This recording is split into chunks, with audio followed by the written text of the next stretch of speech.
Assalamualaikum warahmatullahi wabarakatuh. Salam bahagia untuk sahabat muhasabah Islam dimanapun berada. Semoga selalu dalam limpahan kebahagiaan dan ampunan serta berkah dan rahmat dari Tuhan semesta alam. Amin, Allahumma amin. Untuk judul kita kali ini yaitu macam-macam penyakit hati.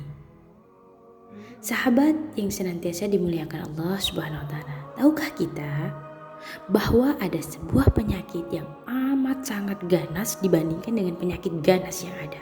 Apa itu? Yaps, itu adalah penyakit hati. Sadar ataupun tidak, jika itu bersarang dalam diri kita, maka banyak sekali kemudaratan yang akan kita dapatkan. Bukan hanya untuk diri kita saja, melainkan bisa menular ke orang lain juga. Apa sih macam-macam penyakit hati itu? Dan mengapa begitu bahaya? Lalu, adakah obat yang dapat mengatasinya? Dan bagaimana cara kita menjaga diri dan menghindarinya? Nah, dari beberapa pertanyaan yang ada, insya Allah akan kita bahas dalam uraian ini, sehingga bertambah lagi wawasan yang ada di dalam diri, dan semoga ridho ilahi senantiasa mengiringi, sehingga ilmu pun dapat berkah dan bermanfaat untuk kita semua.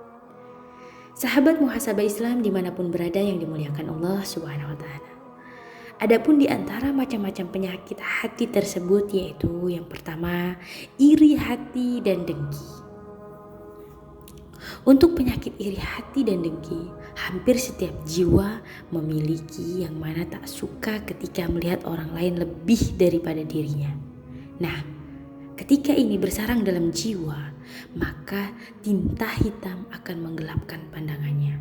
Sehingga banyak sekali orang berbuat zalim terhadap saudara, keluarga, atau rekannya karena merasa ada yang melebihinya. Hati-hati ya sahabat, jangan sampai kita memiliki perilaku yang seperti ini. Yang kedua, dendam dan kebencian. Sahabat yang dimuliakan Allah, tahukah kita penyakit hati yang ini jika bersarang dalam diri, maka sungguh pekat gelapnya hati yang tak bisa masuk sinar cahaya lagi. Sifat ini tak bisa ditanggulangi kecuali dengan iman yang mumpuni. Sifat ini pun tak bisa menghantarkan seseorang untuk meraih kemenangan. Justru sebaliknya, kehancuranlah yang akan didapatkan jika tak sadar dan terus dilakukan. Subhanallah. Semoga ini bukan kita ya. Yang ketiga, hasud dan prasangka. Sahabat muhasabah Islam yang dimuliakan Allah. Penyakit hati seperti hasud dan prasangka ini tak lepas dari setiap jiwa. Karena tak bisa dari kita tentunya memaksakan setiap jiwa untuk sayang dan suka dengan kita. Namun, tahukah sobat, ketika penyakit yang satu ini ada dalam jiwa kita, sungguh pekat sekali hitamnya hati kita. Karena sesungguhnya perbuatan ini amat sangat tercela. Dan sebagian dari prasangka itu sesungguhnya dusta. Dan banyak orang salah paham karena hasutan dan prasangka yang kita hembuskan, sehingga putuslah sebuah hubungan bahkan menimbulkan perpecahan. Sahabat muhasabah Islam yang dimuliakan Allah. Adapun yang keempat, penyakit hati yaitu kufur nikmat. Sungguh tak ada yang dapat memberikan ketenangan dalam jiwa selain Allah Subhanahu wa taala, yang mana senantiasa menanamkan rasa syukur dalam hati kita. Dengan begitu, apapun yang ada akan terasa nikmat luar biasa, meskipun sangat kurang dalam pandangan mata manusia. Lain halnya dengan dia yang memiliki sifat kufur, maka Allah Subhanahu wa taala akan cabut rasa nikmat itu dalam dirinya. Nauzubillah, semoga kita tidak ya. Sehingga dalam pandangan mata manusia, dia orang yang amat besar, kaya, dan juga bahagia. Namun kenyataannya, dia adalah orang yang amat miskin hatinya dan tak pernah merasa nikmat akan hidupnya. Nauzubillah, summa nauzubillah. Yang terakhir penyakit hati yaitu ghibah dan fitnah. Puncak dari kotornya hati adalah ketika kebiasaan gibah dan fitnah tertanam dalam jiwa. Gibah adalah dia yang selalu membicarakan segala macam tingkah laku dan perbuatan yang orang lain lakukan dengan maksud merendahkan. Ditambah kebenaran tidak bisa dipertanggungjawabkan. Adapun fitnah ialah sebuah berita bohong yang disampaikan, namun diolah seakan-akan sebuah kebenaran yang nyata. Dan sungguh ancaman khusus telah Allah Subhanahu wa Ta'ala sediakan untuk orang yang memiliki sifat demikian. Sahabat muhasabah Islam yang dimuliakan Allah Subhanahu wa Ta'ala, dari beberapa penyakit hati yang barusan tersampaikan, masih ada beberapa hal lagi. Namun seberapa bahaya dampak dari itu semua? Sungguh amat sangat bahaya, karena merugikan bukan hanya diri kita sendiri, tapi orang lain akan terkena imbasnya. Jika kita tak bisa menyadarinya, maka celakalah diri kita dan orang-orang yang ada di sekitar kita. Lalu, adakah obat yang dapat menyembuhkan penyakit tersebut? Jawabannya ada.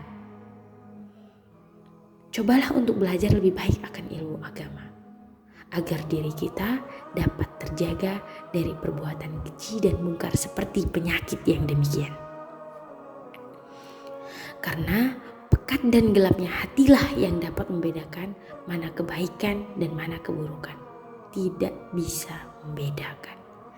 Sehingga melakukan hal-hal berdosa seperti itu pun tak ada kesadaran, bahkan menikmati keadaan. Nauzubillah. Jawabannya, perbanyak belajar ilmu agama.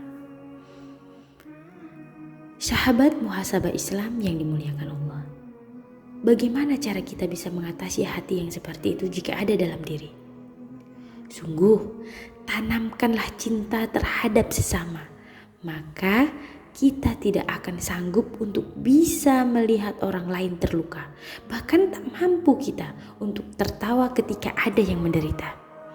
Hidupnya hati dalam diri ketika kita bisa merasakan apa yang orang lain rasakan. Namun tanda matinya hati ketika kita sanggup melukai dan bahkan tertawa ketika melihat saudaranya menderita. Tak sadarkah kita bahwa hidup ini hanya seperti kedipan mata, yang mana kemarin masih tertawa, tak taunya hari ini telah meninggal dunia. Bukankah banyak pelajaran yang Allah Subhanahu wa Ta'ala berikan dalam kehidupan? Sekejap pagi, sekejap malam. Masihkah kita sanggup berbuat dosa yang membuat orang lain menderita? Sepuas apakah hati kita jika perbuatan tersebut kita lakukan terhadap orang yang mungkin orang tersebut punya dendam? Sahabat yang dimuliakan Allah Subhanahu wa Ta'ala, pentingnya kita dalam memilih dengan siapa kita berkawan, dengan siapa kita bergaul, karena bagaimanapun pengaruh dalam kehidupan akan sangat terlihat dan terasa, dan itu bisa jadi kepribadian seseorang ke depannya. Mari sama-sama kita introspeksi dan terus bermuhasabah diri agar cinta Allah Subhanahu wa Ta'ala bisa kita raih. Hanya itu yang dapat tersampaikan. Kita lanjut dalam episode berikutnya. Assalamualaikum warahmatullahi wabarakatuh.